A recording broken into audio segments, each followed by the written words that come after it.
Hey everyone, greetings and welcome to tonight's Ludicrous Feed live stream. You're with your host Tom, and I'm looking forward to tonight's topic indeed, which is successful installation of apartment EV charging here in Australia. And we've got, of course, a very special guest tonight to chat about that. But first, let me introduce to you one of our regular guests, which is Mr. Riz, actor from Car Loop. Hello, Riz. How are we tonight? Yeah, going well, Tom. How you going? Oh, I'm very well, thanks. Nice to see you. Likewise, it's a public holiday in Australia today, isn't it? Yes, indeed it is. Yes, had a nice day off with the family. How about yourself? Yeah, not too bad. I've heard across the ditch it's tomorrow. Oh, okay. Long weekend for them. So Hmm. yeah, a long weekend for them as well. So it's going to be um interesting. And in Victoria, we've got the grand final. I think it's grand final public holiday tomorrow as well. So Mm. my understanding is Victoria's got the most amount of holidays. No wonder the productivity is always so low down here. You said it, not me. Yeah. All right. Well, let's call on our guest tonight. First of all, first I wanted to just convey apologies from Rahul, our other regular guest tonight, who couldn't make it. He is also on holidays with family at the moment, so we send Rahul our best wishes, and we'll see him back next time, I'm sure, as well. All right, let me introduce to you our other guest tonight, and that is Mr. Gary Buck, also from Victoria. Hello, Gary. How are you? Hi, Tom. Great to be with you. Oh, no, the pleasure is all ours. Thanks for joining us. And got a very interesting topic to talk about with you tonight, Gary, of course, which is apartment EV charging. So Yeah, thanks for yeah. joining us. I'm looking forward to telling my story. Although I did notice in the intro, there's only just the one EV6. You need another EV6. You need another Kia. There's not many around in Australia at the moment, are there? No, I've only seen, I think, a couple on the road. Yeah, me too. They're not very common for sure. I think I've only seen six of them. Oh, that's good. Six, that's pretty good. Nice. All right, I'll just pop on. Hang on, I'll remove this one. There we go. That's tonight's notes. So let's just pop on. Let's get my thing. Here we go. So before we start, I just want to just quickly reiterate that yes, I put on my Model S for sale on car sales finally. And Riz, what are we up to with our offers? I think the highest now is 58,000, I think. 58,000 from a dealer, so they'll probably sell it for 95. There you go. So So I'll take. right now it's a bargain That's if right. anyone's looking for one. That's right. If you're watching, you want an offer, I'll take anywhere between 58 and 95,000. There you go. Give me a call. All right. On a more serious matter, let's talk about tonight's topic, which is of course apartment EV charger installation. And I just want to welcome all our guests on the live chat tonight as well. Thanks for joining us as members and also as viewers. And I just want to quickly put up so Peter Cook's comment here, which I'll just make note of for our overseas visitors. Most of us are in Australia where the meaning of apartment is different. What we call an apartment overseas, folks call a condo or condominium. So thank you, Peter, for highlighting that difference. So if you're watching from overseas, apartment, condominium, high-rise sort of living, or strata living, I guess we can call it here too, multi-unit living. So thank you, Peter, for that. And thank you for all the viewers and members. Let me just say hello to some of the members tonight. We've got Sensei, Gaffer, Peter, of course, Riz, of course, our member as well. Thanks, Riz. Yep, I've got a few other viewers too. So everyone, oh, and Gaffer, I've said hello as well. So here we go. All right, so Gary, let's take us through your story. So this is where you live in Victoria. Sure. So that's our apartment block, and it's a sort of an iconic building in St Kilda Road in Melbourne. For those of you that know Melbourne, it's just near the Shrine, and it was a four-story bank building that was converted into an eight-story apartment block 25, 30 years ago. We've got 60 apartments, 90 car bays, and there's no spare car bays. So, when we want to talk about electric car charging, we've got to actually convert existing bays. And it was a pain. And it was an issue that we've been looking at for a while. But I should also add, I'm the chairman of our body corporate. So, and I've been the chairman for more than 10 years. And we were looking, and one of the big issues we have always is there's a lot of new apartment blocks being built, and we've got to be competitive. We want our prices to do well. Well, there's new apartments being built all the time, so we've got to be competitive. And we're reasonably, my background's tech, so we need to be reasonably tech literate. So we do things like if someone rings my doorbell, I can answer it anywhere in the world, sort of stuff. Let the parcel guy in, and you can use your phone in the lift as a fob. Things that some of the apartment blocks don't do. So we said, well, we're doing that. And as a committee on our body corporate, we said, well, we should have a position on EV charging. So we should have an answer before people come to us. And in fact, with respect to all our Tesla friends, I mean, my biggest concern was we would have someone in our apartment block say, I've ordered the Tesla, it arrives next week, and I want charging, and I want a Tesla charger. What are you going to do? And we said, we don't want to be on the back foot. We want to be on the front foot and say, we've thought about this, and this is the plan, and you'll be able to charge your Tesla, but it mightn't be a Tesla charger. We had to have the plan. So, that's where we're at. I think I sat down this afternoon just to sort of map out the time. I thought, how long did it take us? And October last year, October 2021, we had a committee meeting. We said, we've got to have a solution. I did a bit of digging around about who could do this for us. And we found we got a couple of different ideas, but really we came to the conclusion pretty quickly Jet Charge was probably our best option. So we spoke to Jet Charge, and they came and said, oh yeah, well they could give us a proposal. They could build a strategy for us, but to build a strategy for us would cost us probably $5,000. And as a body corp, we said that's fine. We need to have that strategy document. And even if we do nothing for 2 or 3 years, we'll have a plan if someone knocks on our door. So I looked there and I said we asked them to do the strategy in January. I'll just go through the high level stuff. They started doing the strategy in February. We approved it in April. We went live in June. So, when people, and I guess my frustration always, which I read these stories that it's really hard, it takes a lot of time. Well, we went from starting the strategy to going live in 6 months. So it's and it was some of that. We if we had to do it faster, we probably could have. I should have probably. I knew my car wasn't coming till June, so there's no need to have it. I didn't need it before June. So yeah, that's at a high level. That's where we've been. I don't know which bit you want me to talk about. Whether you want me to go into how we went through this, or yeah, I mean, look, I got to say that's fairly impressive. 6 months, that's almost unheard of. Really, that's supersonic. Yeah. And obviously, I think you've hit the nail on the head there. I think you need to present some sort of strategy to the committee if you're not already on the committee. It's what's the plan? Like, you can't have one or two people doing bits and pieces. Or you can, but it'd be better to have, I guess, a cohort, some sort of plan moving forward for the building. Is that right, Gary? Yeah, we did. I think I also walked a fine line because I knew I wanted the charger. I didn't actually want it. I didn't want people to perceive it was being done for me because I was the chairman. So I, in fact, even stood aside and I wasn't involved in the voting. So when we said, are we going to do this, yes or no? I said, look, I'll walk out of the room, and if I come back in and you say we're not going to do it, well, that's your decision.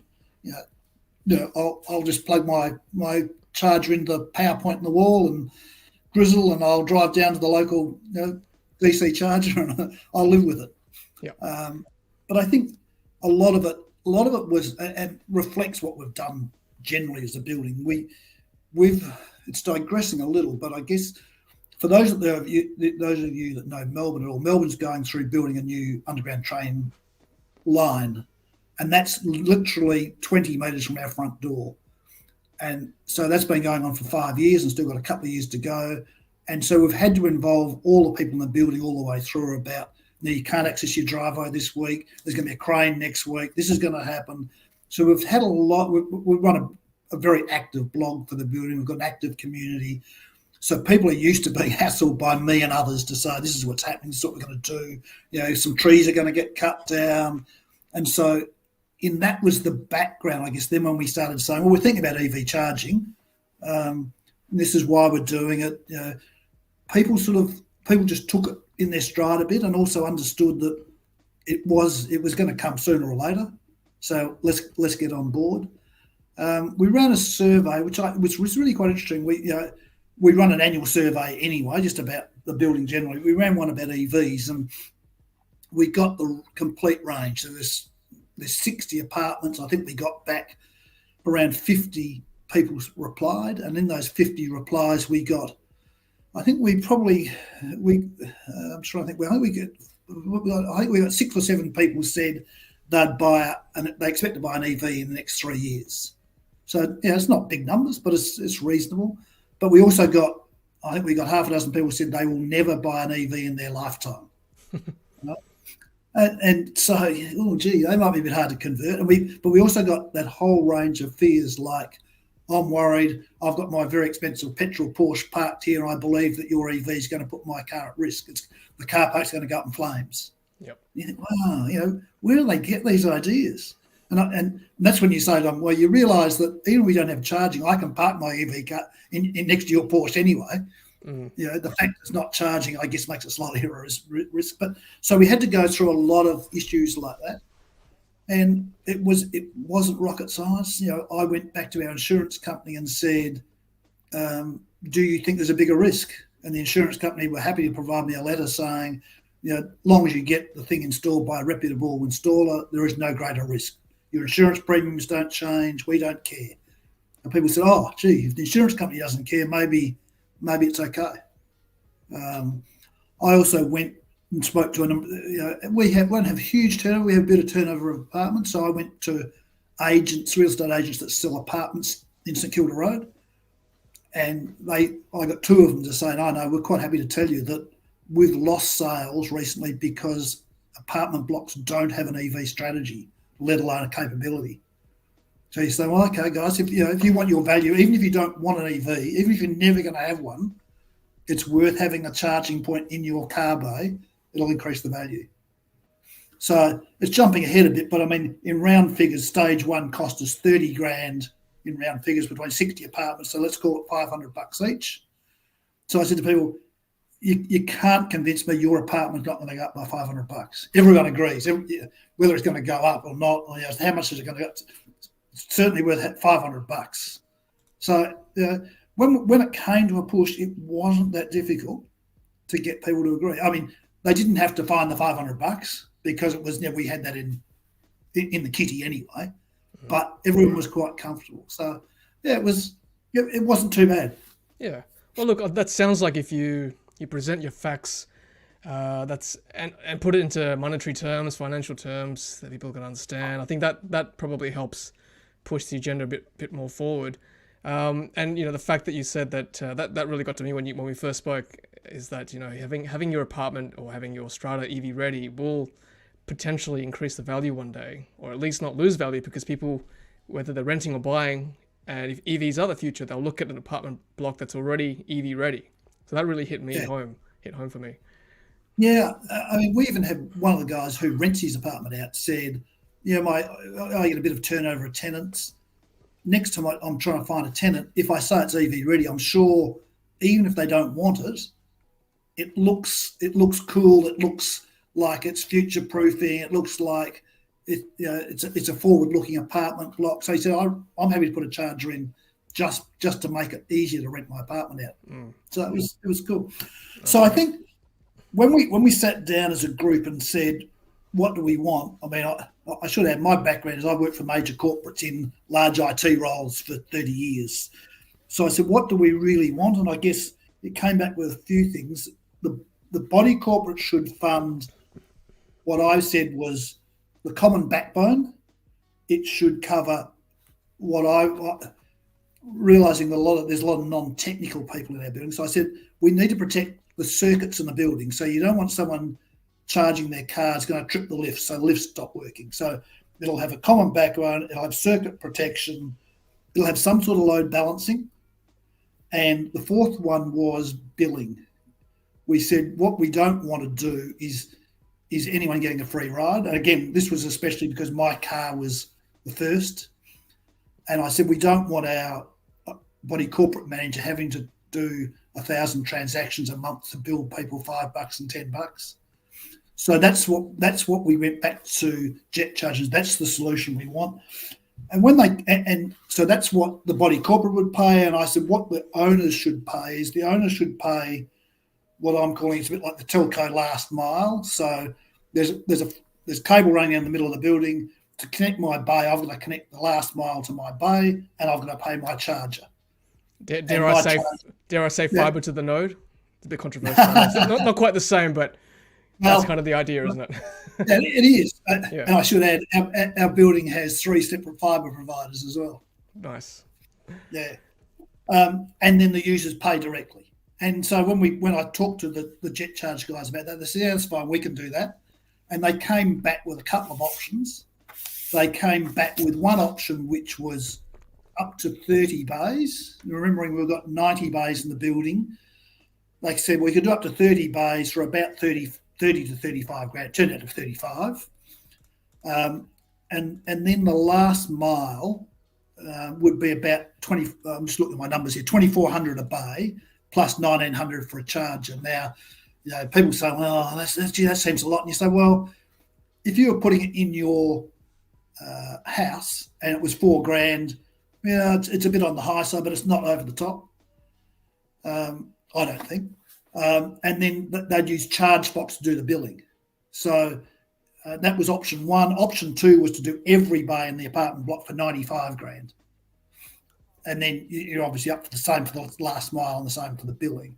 And I said, well, I'm not sure you really need to do every bay. If we do 30 bays, we can then have the increment. So we do 30 bays, and then once we get to 20, we can then take it up to 90 if we want to. And it was quite interesting. I said to Tom earlier, one of my realizations was when we did this, we thought, at some point we're going to need to do all 90. But now that I've had it in for a while, I own 2 bays here, and I've got 1 charger. And I thought, gee, if I had a second EV, I actually don't need a second charger. I'm only charging my car every Friday night typically, so I could charge 1 car on the Friday night and 1 car on the Saturday night. You probably could do 1 charger between 3 bays. So I'm actually wondering whether we'll really ever need to go much over the 30. And it's worked pretty well. And the other bit that I think gave me some comfort from a protection point of view was it's costing us 35 grand to put that backbone in, but of that 20 grand was cabling. It was just data. It was electrical cabling running from one end of the car park to the other.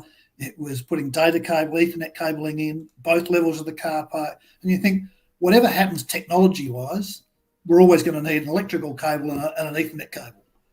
So 20 grand, that was the cabling cost, which surprised me was that high. But you say, well, that's what it is, that's what it is. So now it means if someone wants to connect to that backbone, if they do it now, if they do it in 2 years or they do it in 5 years, all they can do is the last mile and their charger. Now, Jet Charge and ChargeFox are saying it's got to meet their standard, but there's a whole heap of chargers you can use. So it means as chargers change, they'll be able to buy the latest charger at the time. So I've been pleasantly surprised how easy it was. We had a few dramas along the way, things like they said, well, you'll see in that picture there, the cable tray runs down the middle there, but there's car bays off to the left. And one of the concerns we had was we actually wanted everyone to pay the same amount, because you don't want to say, well, Fred pays $1,000 and Mary pays $3,000 to connect to the backbone. So we sat down and did some rough numbers with ChargeFox or Jet Charge, and they said, let's it's about 2,400. So we said everyone pays 2,400. If someone has a short cable run, the electrician charges me not too much into the body corporate. We have a bit in the kitty, and then when the guy needs the $3,000 run, well, he uses that money. And it's just, they were the things that people were worried about. So the other things you've got to get on top of and say, look, let's make it 2,400. In the overall scheme of things, it's chicken feed. It's not, if one was 26 and one was 28, and you think, you don't want to have this argument every time someone wants to connect, you've got to get another quote and someone comes in. Too hard. So yeah. So that's very fair. Yep. I like that. Yeah, and it makes people feel like no one's getting a special deal. The other thing that I was shocked about was the ChargeFox rate. So when I come home on the Friday night and I plug my car in, I plug it in, and my charger is on the ChargeFox network, but it's hidden. That's my Kia there with next to my lovely Peugeot ice car. I plug it in, and the charger is on the network, but it's actually hidden, so it's not seen as a public charger because we didn't want people trying to break into our car park to use our chargers. And I just tap, start my ChargeFox app, and it's fine, and it just bills me direct. Now, to do that for the whole building, ChargeFox charged me, I said 240. It's either 240 or $280 a year, and then they take 5% off each transaction. So, and they're happy for the body corporate to pick any rate. So all we did is we looked at the rate the body corporate pays for power, added the 5%, and then JetFox take off their 5%. So the body corporate gets back once a quarter into their pocket what the electricity cost that I've consumed is. That's it. And it's just that simple. And you think, it's so much easier than having to worry about it. People not paying their bills, all that sort of carry on. It also means I had a friend the other day pull up who has an EV. It means they can park in my bay, and they can connect to the ChargeFox thing, and away they go. Yep. Easy. That makes a lot of sense. And I like the fact that the body corporate is not making any money, or the apartment's not making any money from the charging. You've said it quite clearly that it's transparent. You're basically adding electricity cost and then the 5% on top, which is what Jet Charge is charging you guys. Yeah. We actually had a bit of debate as a committee. Someone said, I think, one of the other committee members, not me who's driving the EV, said, I think to promote EVs, we should give them 20% discount. Right? And I said, maybe when it's someone's car other than the chairman's car. And I don't think they've done the numbers yet. I do the numbers, and you say it costs me, about $12 a week. So I'd rather not get $2 a week off and have an argument with someone that I'm getting a special deal. But I think as we go forward, we probably will do that. So the take up, we've only had 5 people take up the offer, put to connect their bays up. But it's there's 3 of those 5 have got cars on order, so they'll then put their charger in when they're ready. So it is working. I mean, I'm just looking through my notes. There's a few other things that surprised me. Is we have 3-phase power in the car park, and I thought, well, that's logical. We'll put 3-phase power in. It was only when the Jet Charge guy was going through it with me, he was saying, well, he looked around our car park. It's not hard to look around our car park and work out that there's probably a lot of these cars don't do 500 kilometres in a week. Probably they don't do 500 kilometres in a month. And he's saying they're doing 500 kilometres a week. You probably need 1 overnight charge on a single phase. So he's saying you could charge them 3 times faster, and they'd only have to charge once every 3 weeks. But the charging infrastructure will cost you more money. The chargers will cost you more, and there's really no upside. And realistically, a lot of the cars these days, modern cars, don't go past 11 kilowatts anyway.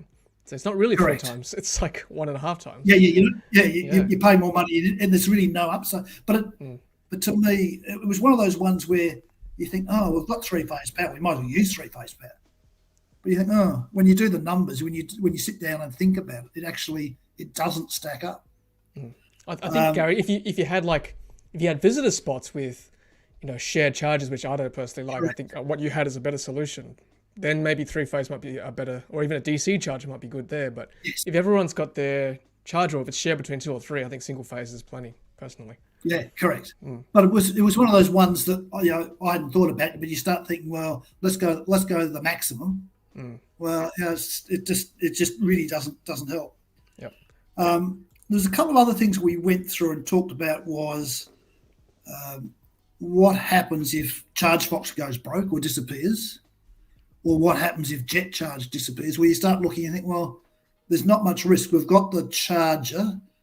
We've got it cabled up. I mean, worst comes to worst, the body corporate has to pick up the bill for each charging session and work out a way to back charge it. Well, if that happens, it happens. I'm not saying those guys are going to go broke, but you start thinking, well, the last thing we want to do is have 30 cars charging every night, and all of a sudden I can't charge because one of the suppliers falls out. So that looked all right. So we couldn't really come up with many major risks to us as a body corporate. Even things like, the only thing they haven't been able to install yet is the load balancing. But the load balancing when you've only got one car and going to 5, it's hardly big amount of work the load balancing stuff's got to do. So to date, all's worked well, everything's worked well. There's been no dramas, there's been no hassles. You can see, actually, just go back one photo, Tom, you can easily. You can see in the middle there's a roll up of orange cable. That was one guy whose bay is just near there who said, I want to have the cable, because we said, when we started to go live, we said, well, there's a maximum of 30. So if you want to be one of the first 30, you've got to come up with your money today, this week. And he said, well, I want to be one of the first 30, so I'll pay to have the cable, but I don't know exactly where I want it yet. I've got 3 bays. Where do I want it? And we said, that's fine. We'll just roll it. You pay your money. It's got your name on it. We'll roll it up and just leave it in the cable tray. Yeah, nice. Because he's worked out that what he probably will do, as you'll see, that car park's not exactly an easy to navigate car park, and there's a lack of pillars. And he doesn't own that pillar in the middle of that photo. So he's looking at doing a deal with the guy whose bay is in the middle of that pillar to put person A's charger on person B's pillar and share the usage with him. So you start getting those. I've seen installs where it dangles from the ceiling. I've seen one particular example. Yeah. We debated that and sort of said, we do have people. It wouldn't shock you to learn that we do have some fairly erratic drivers in our car park. We do have one person who went from a Mini to a Cayenne and claimed that there was a problem with the car park because the Cayenne kept hitting the walls. Right. I think it wasn't the Cayenne's fault or the car park's fault. I think there was another common element. Yep. So I guess that's probably the guts of it. I wrote down. I was talking to someone today about this and said I'm old enough to have been around when Wi-Fi first came out in corporate networks, and corporates were saying, no, we're not rolling out Wi-Fi, and those businesses, because my other background is cybersecurity, those businesses were the ones that had the biggest number of Wi-Fi cybersecurity attacks, the ones that didn't have Wi-Fi. You think, how does that work? And how it works is what used to happen is disgruntled employees would go down, buy a Wi-Fi router, plug it in, connect it up, have crap security on it, and people would get into it. And to me, the parallel is exactly the same. If a body corporate doesn't put this infrastructure in, it won't stop people charging their cars. People will charge their cars, whether it's dangling a cable, whether it's finding a PowerPoint. They'll do really stupid things. They'll do unsafe things. It'll drag across where it shouldn't drag. They'll run down at 5 o'clock every morning and unplug it so no one sees it. Not like you're going to stop it happening. Yep. So my advice to my colleagues in this space was, you're better off managing it and getting ahead of the curve than saying to yourself, it'll never happen. We'll manage it. We'll tape all the PowerPoints up. We'll block all the PowerPoints. No one will ever know. It won't work. Yeah, get on the front foot. Correct. Gary, my question is, with the initial upfront cost, I think you said, what was it, 30 grand? I think we quoted 30 to 35. I think it was like 34. Yeah. Was that taken out of the sinking fund? No, yes. It's actually quite an interesting question. To take it out of the sinking fund in Victoria, it has to be in the maintenance plan. So it couldn't come out of the sinking fund, but now the maintenance plan's being updated, so the next lot can. But we had it came out of our accumulated kitty in our admin fund, so it meant no one had to go and stump up $500 each. It was just taken out of the amount, and I mean, we're in a position where we've got $500,000 in the bank, so to take 30 grand out was people were comfortable. It was more, does everyone think this is a good idea? Yes, they do. Yep. We talked about the AGM. I'm confident enough that to say, well, did anyone think we did something that was dumb? And everyone said, no, what you're doing, we're really comfortable with. Yep. And another question was, you mentioned earlier about not having Tesla chargers, which I'm comfortable with. I think it's better to have a generic third-party brand. just for our guests who are watching, why was that decision made not to put Tesla I chargers? think it was a bit like the Apple, walled garden thing. The feeling was we actually don't know what's going to be the best charger in 3 or 4 years. We don't want to go down and say we'll put in a dedicated Tesla solution, and then we might be locked into a Tesla solution going forward. And is that completely rational? It's not necessarily completely rational, but it was more people felt they had more freedom if we picked a third party, and that allowed us to do it. We spoke to a few reference sites as well, and asked them their thoughts. And there was 6 in one camp and half a dozen in the other, sort of thing. But so it was more, I think. Our experience has been we do have some difficult owners in our building from time to time who think that they know the best answer and they'll just push forward and this is what we want to do and I won't put my money in, and that gets people offside both ways. So we said, well, it was easier to sell a generic solution than a Tesla solution. Yep, that's fair. And if anyone else in the live chat has a question for Gary, please feel free to keep asking. We'll put them up as we see them. And I'll just put up this slide here. So this picture is, I assume this one is of a parking spot that is EV ready with the cable hanging there and the isolation switch there. So in fact, what it is, that's the data cable sitting ready, and that's the power thing. So when they want their when they want their charger, that'll just get pulled off the wall, and that the electrical cable will get put into that. Oh, in fact, the electrical cable sits next to it. Yeah. So yes, that's an EV ready bay. Yep. Yeah. Oh, that's fantastic.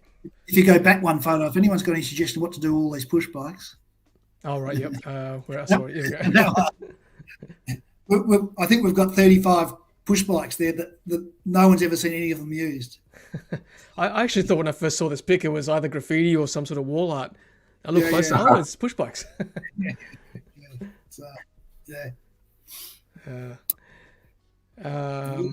other questions out there?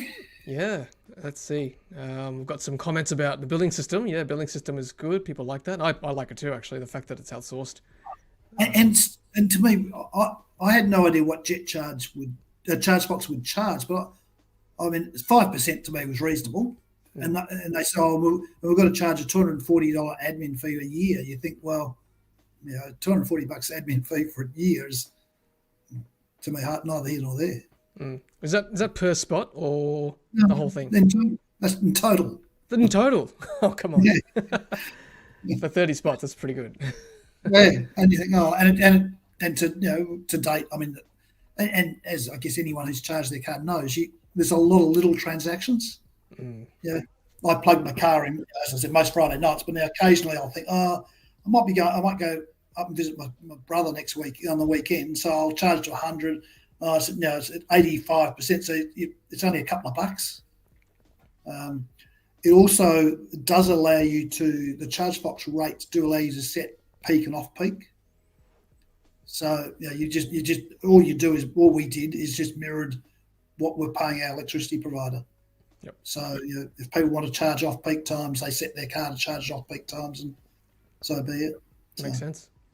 Yeah. I got a question from Hal here saying Sydney Talk Radio spent the week bashing EVs, claiming every apartment block would need complete rewiring and the mains transformer replaced. Is that really the case, Gary?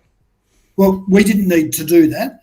To go to 90, they said, of the 90, I think 40 grand was up to updating our switchboard.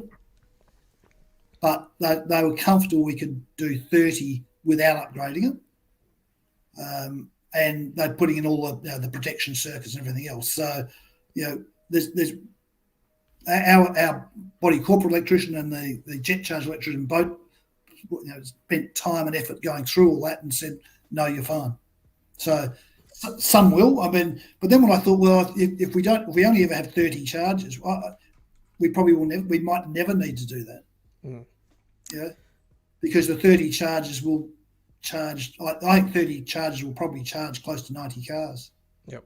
Yeah, like you said before, you could share spots potentially too. Yeah, and I guess you might get that way, in a few years' time where you say we actually need. I can't say we'll ever need 90, but you might need 50 maybe. Mm.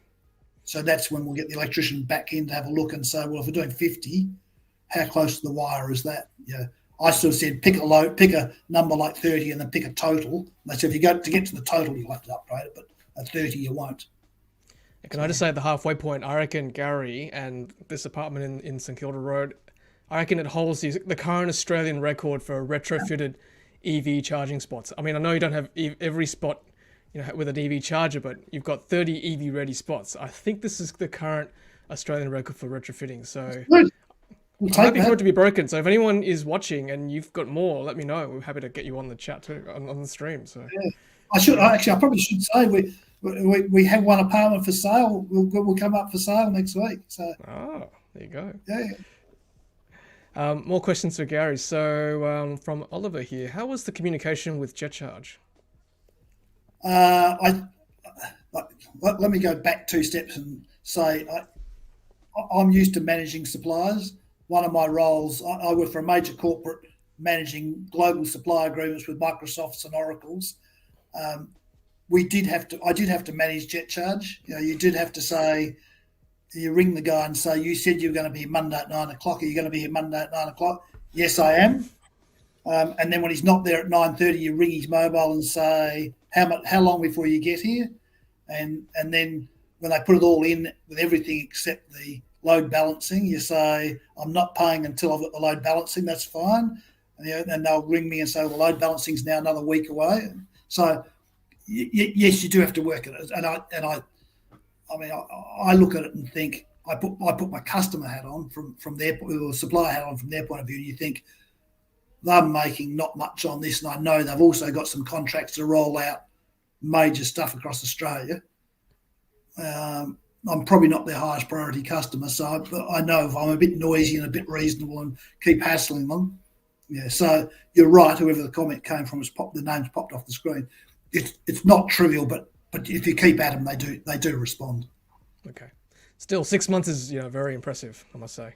Yeah. Very. I think the actual work was all done probably a week. I think. Wow. By the time we scheduled, they had to come in, and the biggest hassle was those cable trays running all the cables.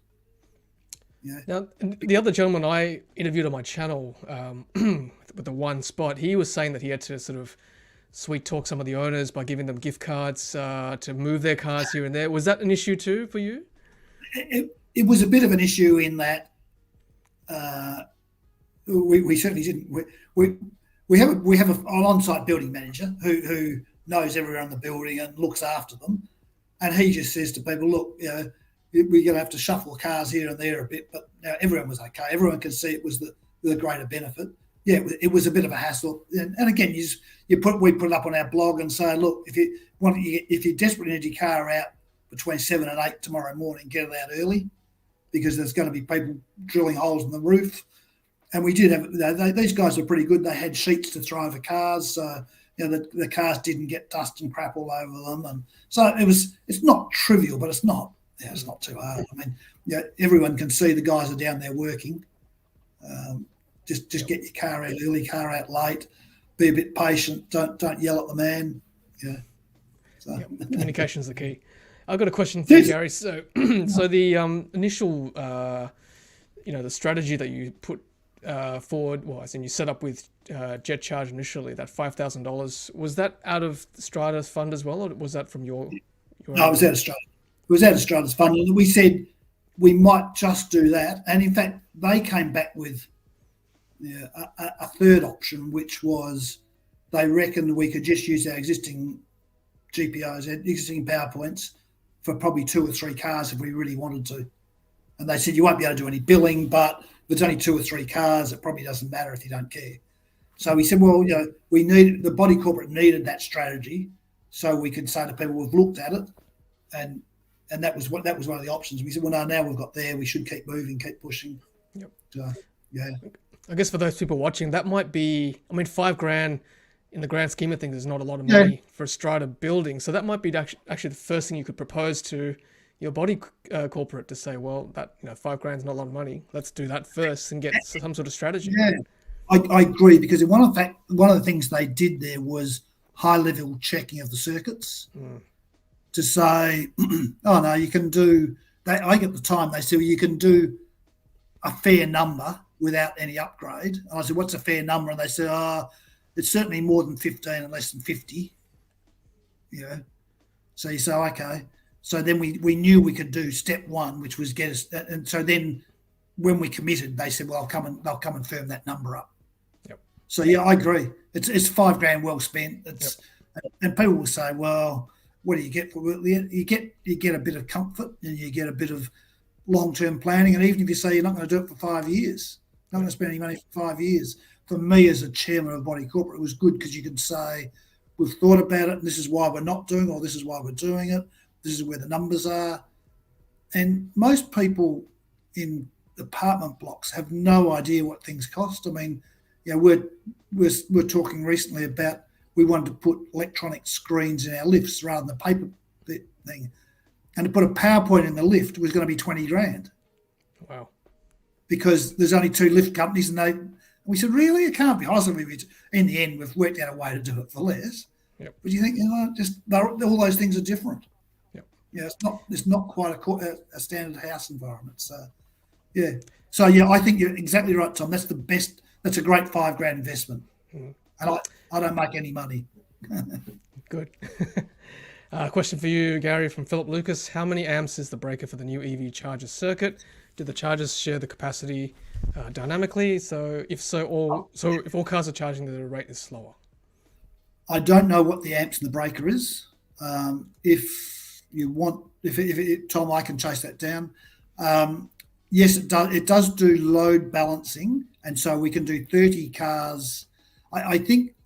I'm just trying to think. So we did when we did the numbers, and of course, at the moment we've got the point where we haven't got the problem. But I think when we did the numbers, you say, well, it will do dynamic allocation. So it means that it will shuffle cars during the night. So, in the simple example, if you only had 5 cars, it would do. It could do 1 hour, 1 hour, 1 hour, 1 hour for the 5, and then shuffle them around. Now, you wouldn't do 1 hour, 1 car at a time, because you can do more than one at a time. But so it does dynamic allocation, is the answer to the question, so that you could do 30 comfortably in a night. And I think I was doing. I think. I'm sorry, I don't have a clear answer on that, but I'm comfortable it does dynamic allocation. I'm comfortable we can get through the capacity in a week, because I think where we got to was we're using my car as an example. You said it was empty, it would take 10 hours. So if you had to do 2 charges a week, you'd do 5 hours. So you could do 30 lots of 5 hours a night. Yep, makes sense. I think was the rule of thumb. Yep. One for you as well, Gary. I'm not sure if Gary can answer this, but is a requirement for the cable supports used in the car park to be fire rated? We kind of touched on this on insurance, I think, didn't we, with fire? Yeah. No, they did not have to be. And I have become a bit of an expert in fire rating in car parks of late. In fact, one of our other revelations 2 years ago was all the fire sprinklers in our entire apartment block had been recalled 20 years ago, and somehow we'd missed the recall. So we've replaced every fire sprinkler in our 8-story building in the last 18 months and had fire engineers everywhere through our building. And they said, no, just cable trays like that are fine. Okay, cool. Well, we've got a challenge here for you, Gary. It's aka David Webb. I know who this person is. Now there's 40 charging spots in an apartment in South Yarra. I think Riz might have to get his running shoes on and check that out. Name names. Tell me where I walked in and look. Yeah, well, I'm very close to South Yarra. I'm literally South Yarra is the other side of the road where I live. There you go. We need pictures. We need names. That's right. I'm happy to be a silver. I think the tunnels nearly ready, Gary. Yeah. In fact, I've had a tour of it a couple of weeks ago. Very good. Jainam's asking, are there any mandates coming soon for new apartment building developments to put an EV charging facility for each apartment? Now, we had the New South Wales government on a couple of weeks ago, and yes, in New South Wales at least, there is requirements for new buildings to have EV charging facilities. I'm not sure about Victoria, though. I haven't heard it, Victoria. I thought there was going to be a national thing, but I expect it will be. So, yeah. But it'll be interesting to see how they work that, because I wouldn't like them to say we've got to have 90 charging capacity for 90 chargers. I'd be happy for them to say we've got to have capacity to charge 90 cars. That's true. I think there is something in the works in the national sort of building code at the moment, but they're sort of, I think, probably going to rely on the national EV strategy to come out first by our new federal government. And then there will be adjustments to building codes. I know at council levels, they are sort of debating the new policies that cover development requirements for new builds. There isn't a lot that I've seen for retrofitting of existing buildings. As another example, in the UK, it was only a couple of months ago, I think in June, they introduced the new building code that said that any renovations or new builds, whether it's for residential living or for commercial purposes, so like building supermarkets or upgrading them, they must have a set amount of EV chargers, but not a lot on sort of existing buildings. So that's in a market.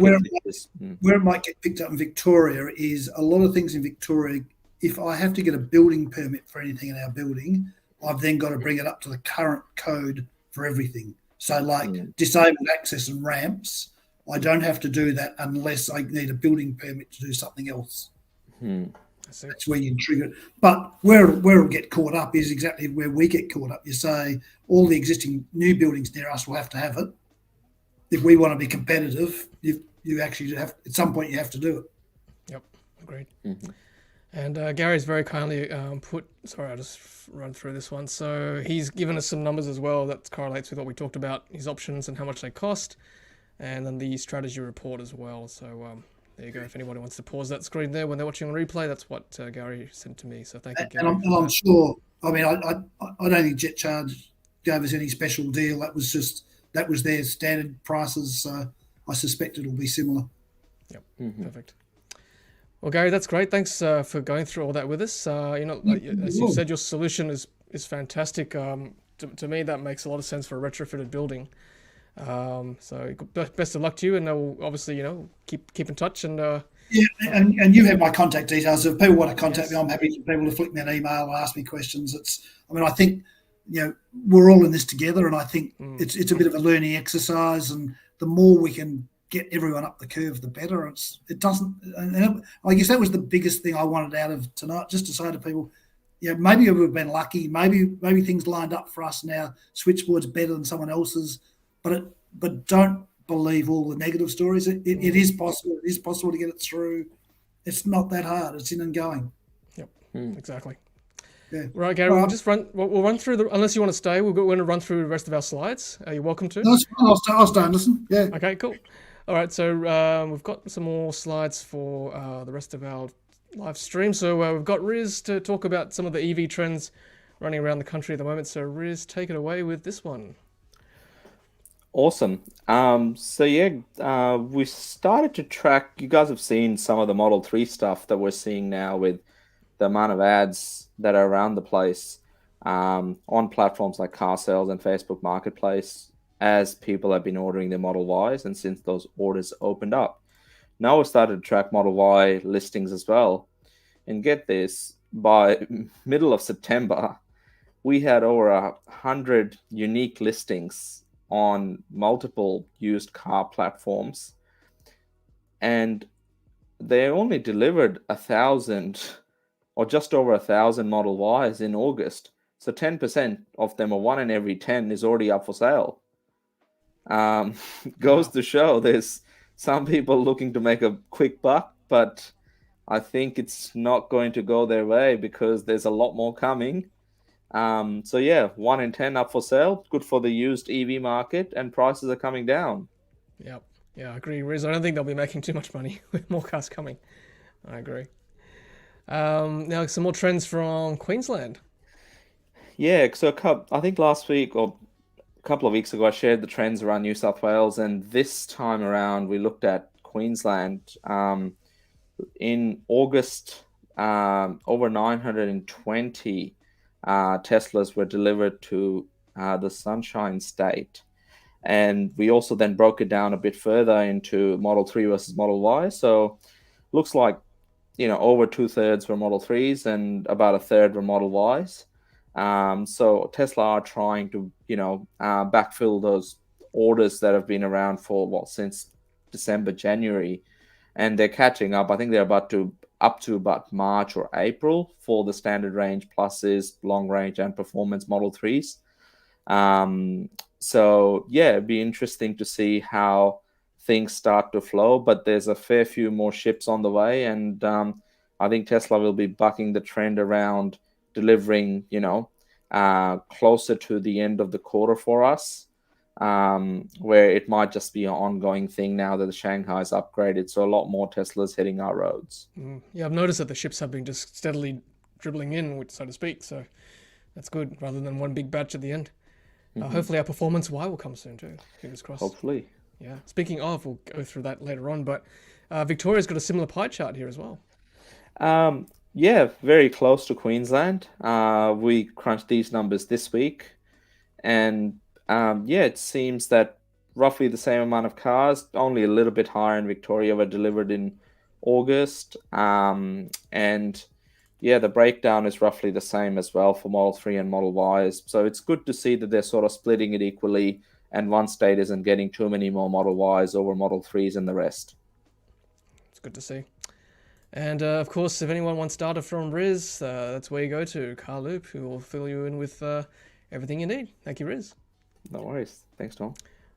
And next segment is EV events. So I've got one to promote, which is Sunday, 9th of October, which is in a few weeks' time, in Lane Cove in Sydney, 9 a.m. to 4 p.m. The Rotary Fair and Sustainability Lane. We've got some electric vehicles there. So if you're in the lower North Shore of Sydney, that's where you need to go on Sunday, the 9th of October, to look at some EVs. And as usual, we've got some charger eye candy. We put these up to just have a look at what people overseas are doing, and fingers crossed that this kind of charger installation will be seen in Australia very soon. But this one is from Avignon in France, and this one's looking pretty snazzy there. Very nice. I think there's also Tesla superchargers on this site as well, which we can't really see in this picture, but yeah, it's good to see that in Europe there's large car parks with all sorts of chargers. That's lovely. And this one is from Belgium. Yeah, this one here as well. It's this one's even got, I think, 7 or 8 different charging network operators, all in one location, including Tesla. So maybe in the future we're going to have supercharging super hubs. Yeah. And why put all your eggs in one basket? Sorry, Gary. It's interesting there's no real protection for people hitting them with a car. Oh, good point. Yeah. Yeah, if it was my charger, I think I'd be a bit nervous. Like a bollard or something? Yeah. Yeah. That's true, actually. This one is from St Albans in the UK. We've seen this one before, haven't we, Riz? Or this brand, at least. Yeah, so this brand seems to be rolling out quite a few different charging sites, and they seem to be using this Hypercharger 150s from the looks of things. Just on the Hyperchargers, I also was speaking to someone, and the word on the street is that some of the Ampol sites might be getting a combination of ABB and Hyperchargers once there's more sites that are going to be opened up, apart from the 5 that are up and running now. So we might see some of these chargers here. So it'd be interesting to compare them between Tritium, ABB, and some of the other ones that are out there. Yeah, I like that, having a mix just in case one breaks down or one brand goes under or whatever reason. Good to have a mix. Speaking of different charging brands coming, it looks like Chempower will be supplying a lot of the Western Australia charging highway. That's exciting. That's a big highway, as we know. Will be the world's longest once it's up and Pretty running. cool, I think. Good to see. Now, we mentioned Model Y performance earlier in the stream, and this was spotted during the week. And no, that's not my performance Model Y, it's just my handle tweeting or retweeting that. But it looks like there is at least one performance Model Y in Australia, and Riz did a rego check for us in the top right corner there. So for this number plate... Yes, it seems to be registered in Victoria, but Yeah, it was spotted near Cremorne, which is where Tesla is in Richmond or Cremorne, not far from where Gary is. So yeah, it's the only one. But I also had a look. It's a 2021 build. Looking at the VIN number, which means it must have come here for some sort of testing, and just stayed. I don't know. And it would be interesting to see who's driving it. So maybe it's available for test drive. Not sure. Yeah, get some running shoes on there, everyone, and have go find that car. Question from Gaffer, Riz, are you tracking charger reliability versus brand? We're actually about to start that very soon. There's a bit of work I'm starting to work on around some of the sites that have been down for a while, and doing a bit of analysis on what that means. There's a couple of sites in Melbourne, for example. Some have been down for 6 months. So I'm just trying to see, it's tritium for that particular site. But yeah, we're going to start to do a bit more of that for sure. So I'll keep you all posted. Fantastic. And yep, let's go through some Tesla news as usual. So Model Y in Australia has blown out to April to June next year if you put an order in today. There you go. Performance delivery. Right. There you go. That's becoming popular too, as well as the rear-wheel drive, of course. And looks like Tesla is sending out notifications for 12-volt battery replacements. And congratulations to Tesla Model S Plaid, is claiming the I can't pronounce that town's name, but that Nürburgring.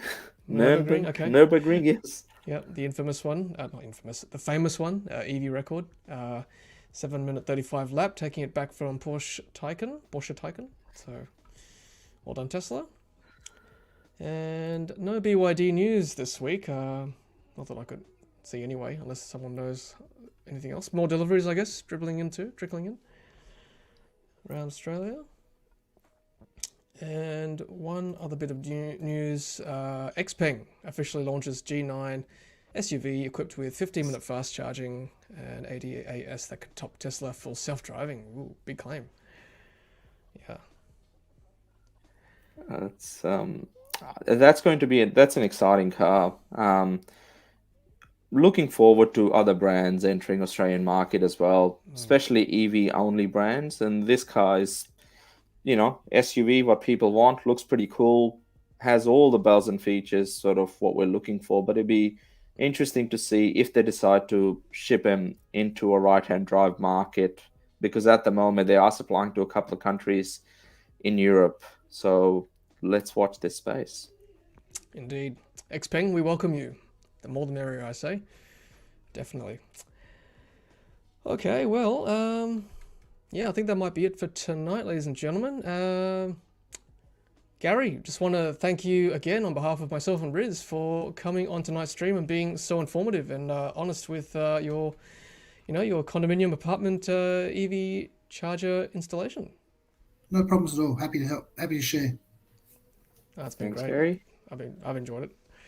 And Riz, as always, thank you for joining us. Anytime, Tom. Always good to be here, and always good to learn off each other. Yep. Sure is. 100%. And as we said before, if anyone has any questions anyone has any questions from the replay, if you're watching on replay, or if you didn't get your questions answered in the live stream, make sure you leave a comment as well, and I'll pass them on to Gary, or Gary might see them as well. He might answer it too in the comments. Sure. Indeed. Okay, everyone, that's it from myself, Riz, and Gary for tonight. I hope you all have a nice weekend, a long weekend for Melbourneites and Victorians. And yeah, good luck to your team in the grand final, I guess, this weekend. Take care, everyone. I'll see you next time. Thanks, guys. Bye. Bye now. See ya.